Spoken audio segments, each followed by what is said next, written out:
So it sat for nearly, what, 30 years? Wow. The stipulation is, it has to go on the road, you have to finish it, otherwise you can't keep it, it's not yours. A camper that not only honours a life, but is credited for saving the life of my guest today. This is Luke's fully restored Commer camper. Everyone, this is Eileen. Welcome back to Rest Revival. I'm your host, Will. Let's get into it, shall we?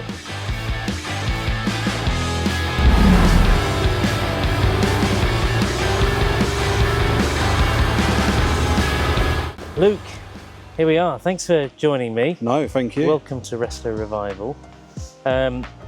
Tell us what we sat in front of today. So this is my 1974 Commer PB van, originally a camper van, which was pulled out of Steve's garden.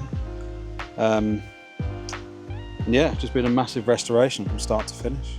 Yeah, I said in my intro that this has been credited for saving your life, which we'll come on to, but it's also been dedicated to Eileen. So take us back to the start of this Commer's life. So Steve Wilson, that's on the doors, was my dad's best friend. Yeah. He had a small garage locally in Wadden, this is his like business as such, off the cuff business, off the books business. So a back garden, I'll fix your car for your 50 quid. Give me some beer, I'll sort you out sort of business. Yeah.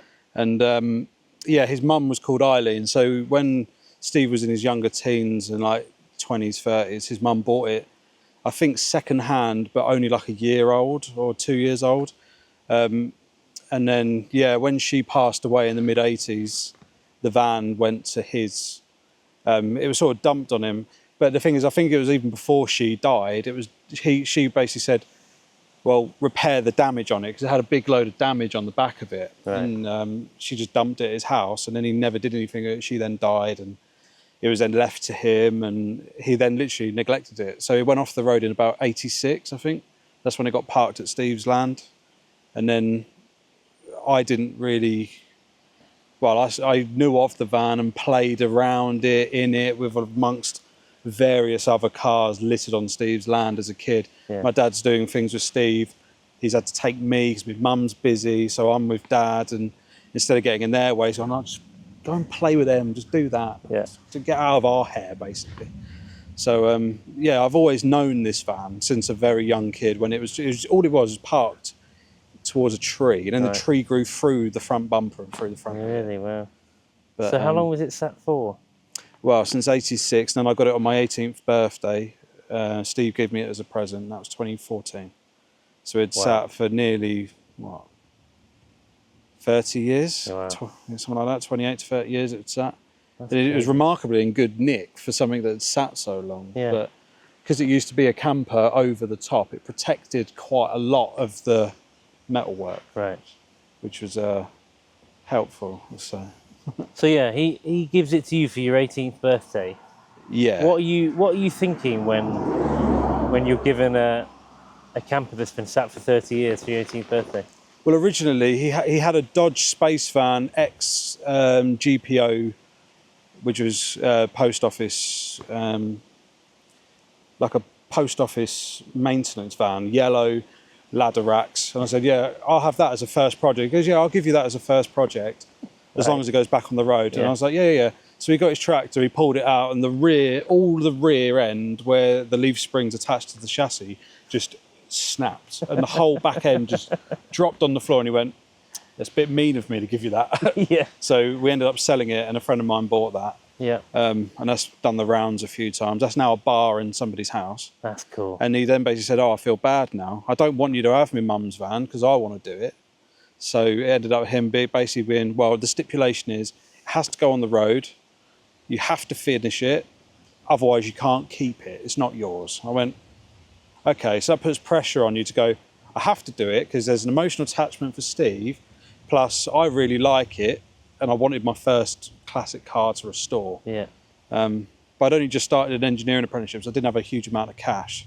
So I ended up neglecting it, probably worse in the 4 years after that than he did for the 30 years sat in his house, in his garden. And was it, Eileen, when you got it, Or was that I something you named it chose? Eileen after Steve's mum because he Right. says, look, this is my mum's van. Yeah. And you can sort of tell when people tell you about things, they're sort of like, this was my mum's. And Yeah. you could tell it meant a lot to him. So I just thought, what was your mum's name? He goes, Eileen Barbara Wilson was her name. So the van is named Eileen Barbara Wilson. But obviously, instead of putting initials everywhere, I just thought I'd just call it Eileen. So the Instagram name sort of suits it and it was complete fluke. I was sitting there thinking, what do I have as an Instagram name? And my friend Greg said, well, come on Eileen, comma Eileen, that sounds pretty good. And I went, Yeah. you're a genius. Yeah. And every time somebody says, oh, I used to have one of them. My granddad had one of them. My dad had one of them. Used to drive one of them in the post office or in the rail. And they're rubbish. They're terrible. They're not good. They're not good to drive. They're not really good at anything. But I think the style, there's such a British style. They just look gorgeous. Yeah. And they're really rare now. They're really short. They were short on the ground when I got it. They're even shorter now. I've probably scrapped 3 just getting bits for this. Yeah, they're really hard to get hold of. Well, kudos to you for keeping it on the road. So yeah, talk us through. You obviously inherited this rather rusty, neglected camper. Then you neglected it a bit longer. Yeah. So 4 years in, what was the plan? Well, I had a super turbo diesel Mercedes estate, which I bought from Diesel Pump UK up north. Yeah.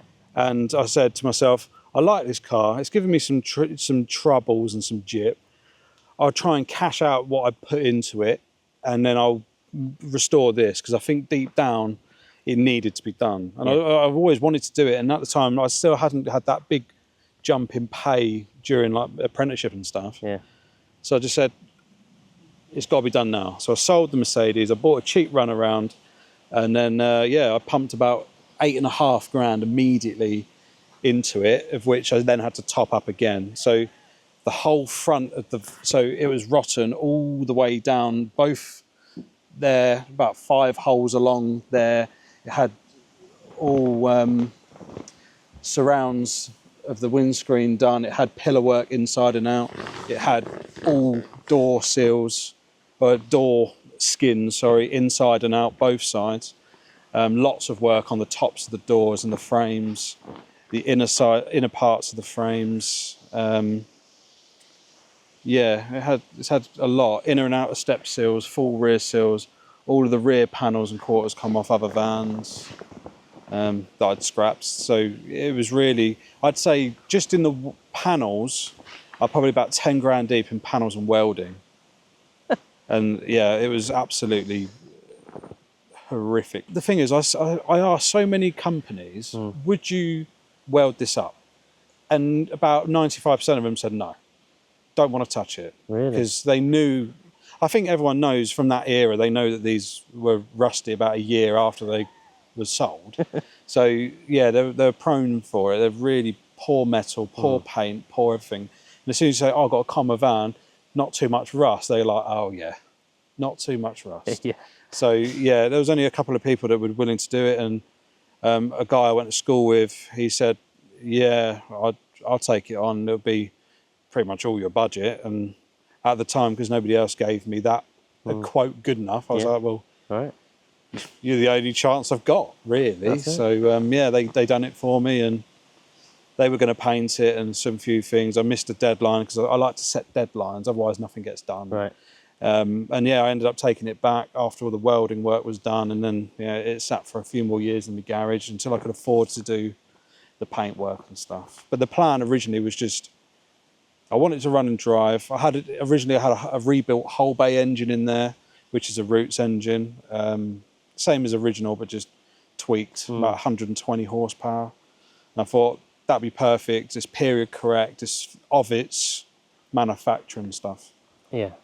And that didn't work very well. So that sold that, put an Escort diesel in it, and I thought conversion done by somebody else, straight fit. That was bad as well. So when I first before it even got welded, I bought a C250 TD that had an OM605 in it because I bought the engine for this, then ran out of money. sold the car and the engine separately, made more than what I paid for the car complete. So I was like, oh, I'm on a winner there. I said, one day maybe. And then a guy literally 2 minutes around the corner from my house was braking a C250, and he goes, oh, the whole car complete is going to Lithuania. The engine's scrapped to me. I said, oh, how much do you want? He went, give me 200 quid. And I went, 200 quid for a turbo 605? Yeah, I'll do that. So he forklifted it on the back and drove it home. And yeah, me and a few friends that have a lot more facilities than me mollycoddled this up. So yeah. So that's it. And it's now running about. It'll be 400 around between, I'd say, 380 to 420 horsepower. That's the as much as the pump will give me to the amount of boost I know that turbo is going to give me safely. Yeah. A proper labour of love, this thing. Yeah, and it's real testament to what you can do with sheer determination, money obviously, but just like money, friendships and favours and all that sort of thing. It shows how good and powerful the car community can be. 100%, yeah, 100%. There's a lot of people out there with a lot more knowledge than me. Like, so when it comes to like rebuilding the van and putting everything back together, I did most of that. I've done a lot of the modifications on the engine. As my skills have progressed, I've had to rely less on others. So as you see it now, a lot of like the ancillaries on the engine and how I've had to plumb things in and building and putting bigger pumps on and axles, wheels, spacers, and everything that's been done is all my doing. I can't take credit for the body welding and the paint and hanging the engine in there, but I can take credit for pretty much everything else. Bar the odd thing that I've said to a friend, oh, need one of these, mate? And go, yeah, put me brand on it. I was like, sweet. Favour for favour, isn't it? That's it. I think that's how it should be. And yeah, I've had a few favours, but it's still cost me quite a lot. Decent house deposit, put that way. Yeah. But then I'd never get that back. Well, never, yeah, and never get that it back. obviously means too much to you sentimentally anyway. And I said in my intro, you've had some struggles in your life, and you credit a lot to this van to keeping your mind away from elsewhere. The negativity and yeah. And I've tried to talk on this show about what cars can do for your mental health and having that escapism from real life and whatever is going on in real life. It's so good to have. 100%. It's more of a, I was going to say a deterrent, but it's not really a deterrent. It's more of a keeping your mind away from what you're struggling with as such. It's a coping mechanism more than anything. It's like having a cat. People have like cats and dogs and other pets as coping mechanisms, and I think this is it. It takes your mind away from the problem at hand and brings you into not another world. I don't want to make it sound so poetic, but it just takes your mind away from the problem you have here, and you focus on this, and it puts your mind elsewhere, which that's all this did, but it saved me. So I think that's really important. It can't be understated. No, cars are very good for your own sanity. I will back that to the hills. It's funny, isn't it? It's proof. So the outsider, the non-petrol head, will look at this and go, "You've spent a decent amount of money, house deposit worth of money, on an old crummy van that wasn't that regarded when it was new." The rational and the non-petrol. You've wasted your money. You've wasted your time. You're never going to get it back. Why? Yes, exactly. But petrol heads, we get it. I see what this means to you. I see how much of a labour of love it's been. What an engineering sort of masterpiece this has been to get it to where it is today. And it shows what's possible, really. And what plans do you have for the future with it? I want to do canvas rollover hoop, sort of like old school Army Land Rover, canvas back, similar colour, like a sand colour. Yeah. So it's not too different. I don't want to go green or anything; it would just look weird. Yeah. I do want to put a cow track, which is a It's for the leaf spring. It's on leaves. I could go 5-link. I could put air. I could put coilovers, but I don't mind the leaves. And the American boys all run leaves, but they run something called a cow track, which stiffens the front half. And I've spoken to a few companies in America, and they said, you'd have to completely change all your leaves and how you mount it. And I'm just like, I don't want to redo the same job again. I've already done that job 4 times. It's annoying enough. So I think I'll probably just leave it and enjoy it. I want to have a look around the engine. I know other people will be fascinated to see just what you've done to it. It used to be a lot worse. It used to be very spaghetti junction, because before, when it had less power, when I first put that in, it used to have like tiny little turbo, and I'd said, this will work here, that will work here. Had stack exhaust, and I was like, well, this is going to get wet. I'll throw this over here, and there's pipes everywhere. It looked like a boiler room. Do you know what I mean? It's just pipes and pipes and pipes. There's not too much different. At the moment, it's quite tidy. I've tidied it up over the years, added more power, tidied it up. And you're convinced this is the fastest road legal Comber in the world? It's going to be very hard for anyone to prove me otherwise. Other than the red twin turbo V8 drag car in New Zealand or Australia, wherever it is. Yeah. I'd say it's hard to find. You'll be very, very hard pressed to find anything as quick. Yeah. Most people will go V8 automatic, but this has, as you're going to find out, this has a power delivery. Well, now especially with the small turbo, you're going to find this is it's quite punchy. Yes. Yeah, I'm looking forward to it. All right, let's go and have a look around the engine, shall we?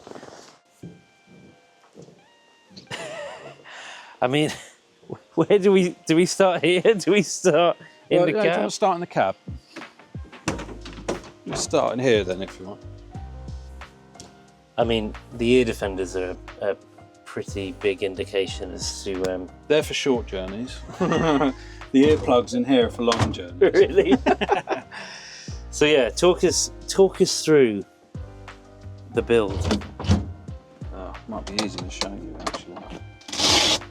So the engine is a Mercedes 2.5 litre 5-cylinder OM605. The brother engine to the 606. From what, a Sprinter van? A late 90s C-Class. Right. This engine specifically would have been from. This came from a 98 estate. Yeah.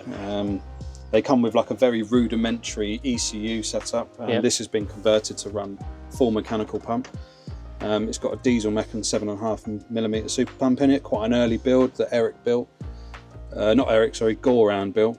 And then I had it rebuilt last year by Eric, and it's quite an aggressive pump, to be fair. Old school Alder system on it. So obviously these are original OM606 NA inlet manifold runners, which we then just took the ones we wanted, and then David, who DA Performance Engineering, he made a custom little plenum for it, and that's been on the whole time. Works perfectly. It's got CNC manifold flange on it as well, and it's been great. It holds up to 45 psi boost, so it's and the only other things is relocated alternator, standard engine, everything would be over here. So if you put your camera through there, you can literally, excuse the poor wiring, that's the chassis rail where that bias valve is. So there's no room for the turbo to sit on that side of the engine. Yeah. Hence why it's out the back. So this has got a OM605 NA log manifold that's been modified by me and a friend to have the turbo behind the engine. So better flow actually, I think, from the original turbo one. Mark 1 Escort Coolx 70mm core race radiator, which is a perfect fit. I just ordered it with the wrong brackets. But yeah, that's been moved. Obviously, anything that isn't needed has been removed, like your power steering, your aircon, and all of that. That's all gone. Yeah. And it's a snug fit. But yeah, it looks cool here, because this is not too far from the original position. The original engine would have finished here. There wouldn't be a hole here. Like, it's all of that sort of thing. Okay. Yeah, it fits nice. And then this is a trophy cabinet with 2 of the sides cut off. as an engine cover because I wanted something a bit taller. Yeah. So I could rest my arm on it. And then James, who made the interior or redone all the interior, he has a lovely red Hillman Imp. He's under Rev Racing on Instagram. He made all of.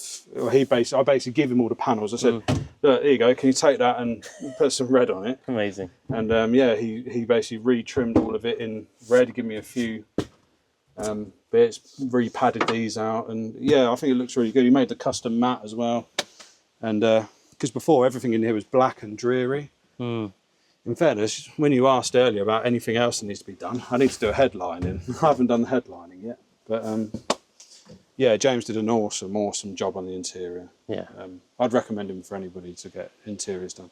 Cracking. But then, then the engine doesn't stop there. No, so this is a charge cooler, which is a water-cooled intercooler as such.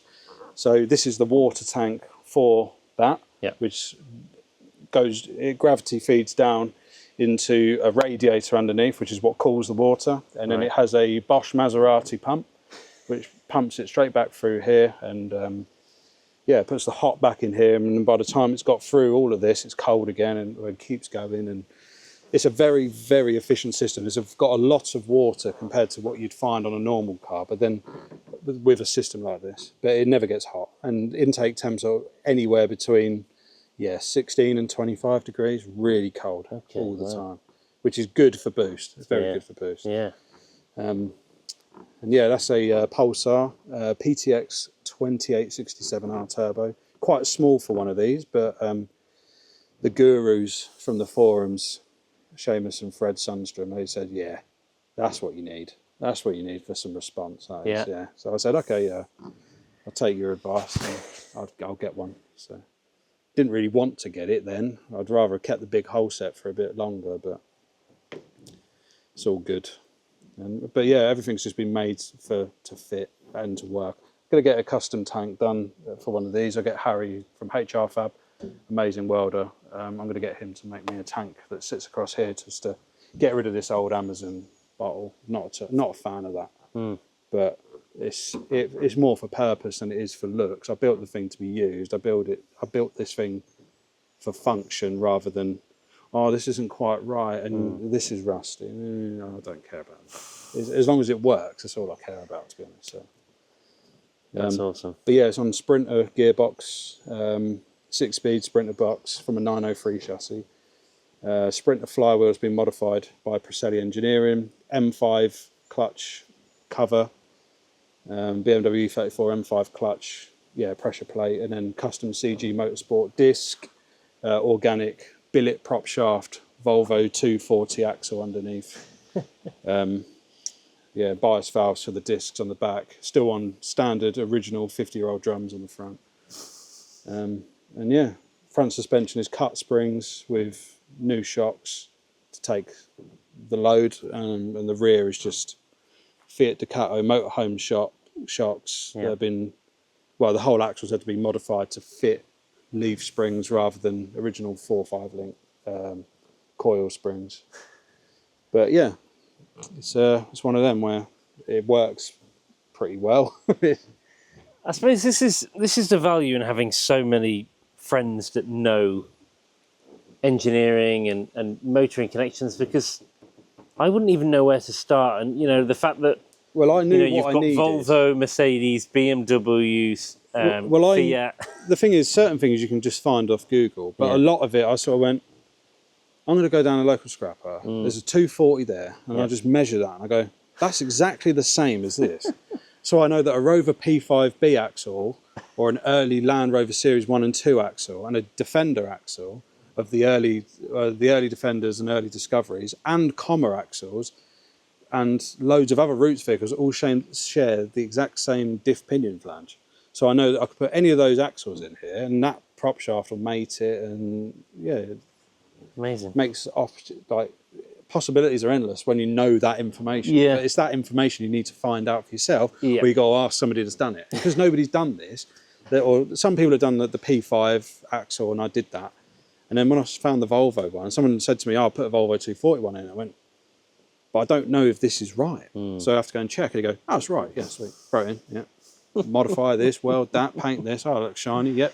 Throw that in, plumb that. Yeah, and like you say, it works. But most of it, and even like the axle and work, all of this is just stuff that I've either found online or I've gone, yeah, that should work. This will work. I need this because of this. I'll make it work. I'll make this fit. I'll make that fit. It's like that. The air filter case is a swimming pool locker with the door ripped off.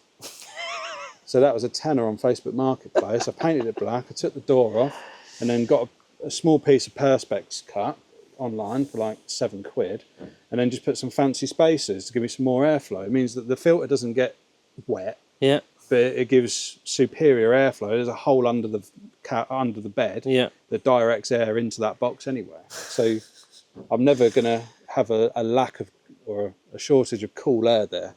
So yeah, I think this van to me sort of represents the mix between sort of engineering know-how and then the common question of just why not?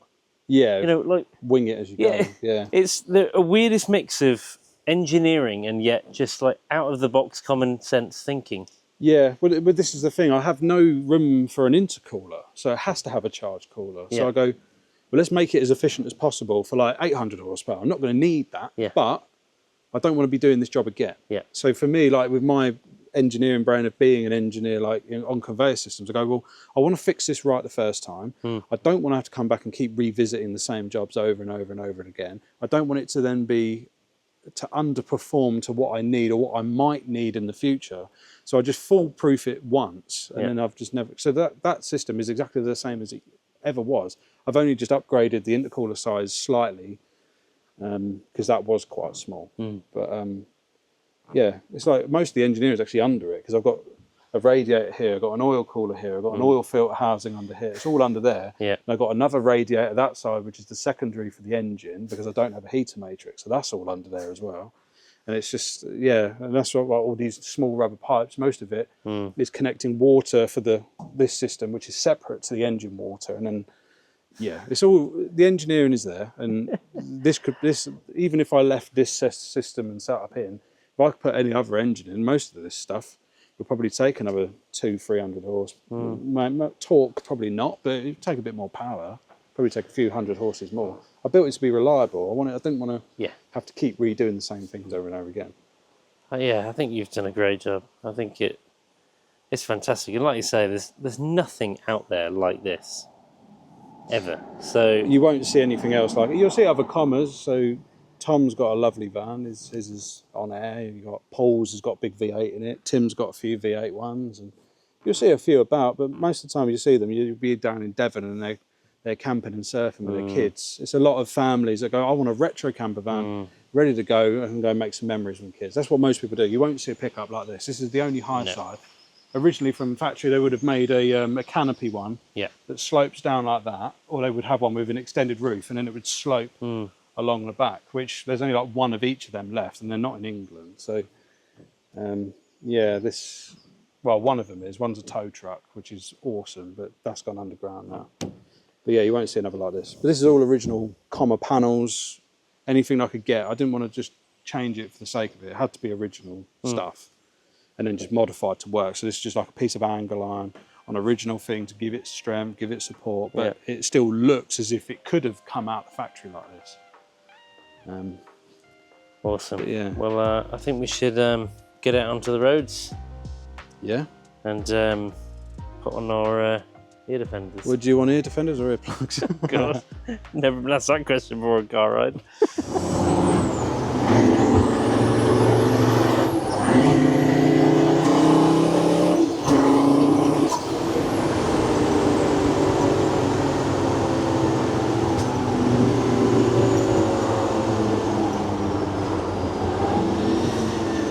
Like I said about the rubbish brakes, this is one of them problems. It's so quick, it doesn't stop. Well, you felt it there, that it just can't get the power down. No. Third and what was that, fourth gear? Fourth, it span around 4,500, and then as soon as we hit fifth, it span the beginning of fifth. Yeah. So one day this will have good rubber, because all of these tyres are about £32 a corner. They're not really designed for they're not designed for racing about. In fairness, when I did it, it was more for this is going to come out of gear. Oh no!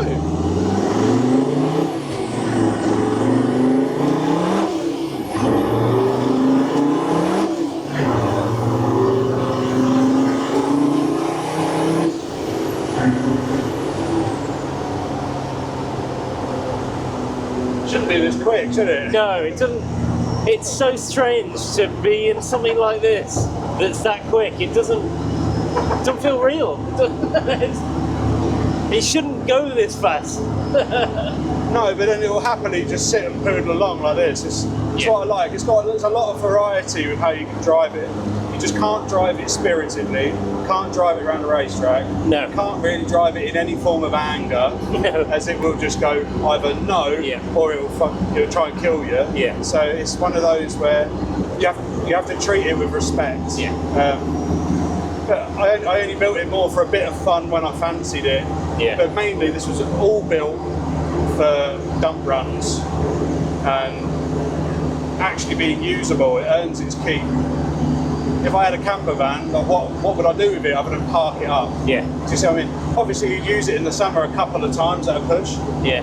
But a pickup is more usable. Like I'll throw 3 ton bags full of like garden waste on it and take it down the dump. To me, it's more usable. I don't want to get my cars covered in like rubbish all the time. Yes. Why diesel then? Why not V6, V8? It's better on fuel. Yeah. Well, partly the 605 is my favourite engine. I love them to bits. Yeah. Purely because they make good power from factory and they sound amazing. Yeah. But this also does 42 to 45 mpg. Really? It's good on fuel. Very good on fuel. Especially when you're being nice and you're driving along normally, and it's very. I built it. A lot of shows. I've done Europe twice this year. I'm planning to go one more time. So it all helps. Do you know what I mean? It doesn't have that big a tank, so I can go from here to Dover on about 25 quid. So compared to any other car, you'd go, oh, I had to put 70 quid in to get to Dover, and you go, see, diesel works, doesn't it? There's no point going. Fair enough, yeah. That was partly my reason. I didn't want to go and do a load of shows with a big V8, and I'd go, I can only do one show a month because I can't afford it. I thought it'd be nicer to just go. It's good on fuel and fast.